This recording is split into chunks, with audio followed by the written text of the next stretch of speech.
টাকা নয়, বন্ধু মেসিকে বাঁচাতেই বার্সা ছেড়েছিলেন নেইমার। নেইমারের বার্সা ছাড়ার বিষয় নিয়ে সম্প্রতি এক সাক্ষাৎকারে এমনটাই জানিয়েছেন নেইমারের বাবা। দেখুন বিস্তারিত। সালটা 2017, কেঁপে উঠেছিল গোটা ফুটবল বিশ্ব।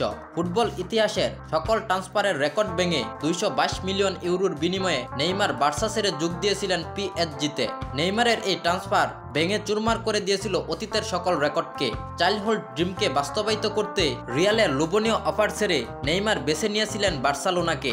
মেসি সুয়ারেজের সাথে যুক্ত হয়ে গড়ে তুলেছিলেন শক্তিশালী ত্রয়ী এমএনএস। ব্রাজিলিয়ান সুপারস্টারের সুযোগ ছিল এই ত্রয়ীকে আরও অপতৃদ্ধ করার, অথচ কিনা ছাড়লেন ক্লাব। তাহলে কি কেরিয়ার নয় বরং টাকার লোভ? নেইমারকে নিয়ে চারদিকে শুরু হয়ে যায় এমন সমালোচনা।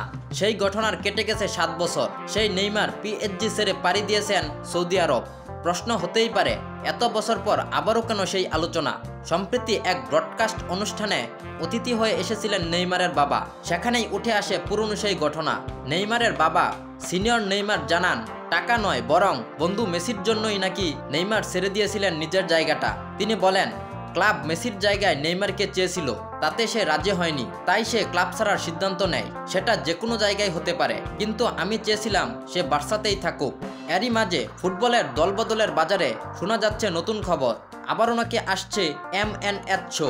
আবারও দেখা যাবে মেসি, নেইমার, সুয়ারেজের চোখ দাদানো পারফরম্যান্স। তবে সেটা বার্সায় নয়, ইন্টার মায়ামিতে।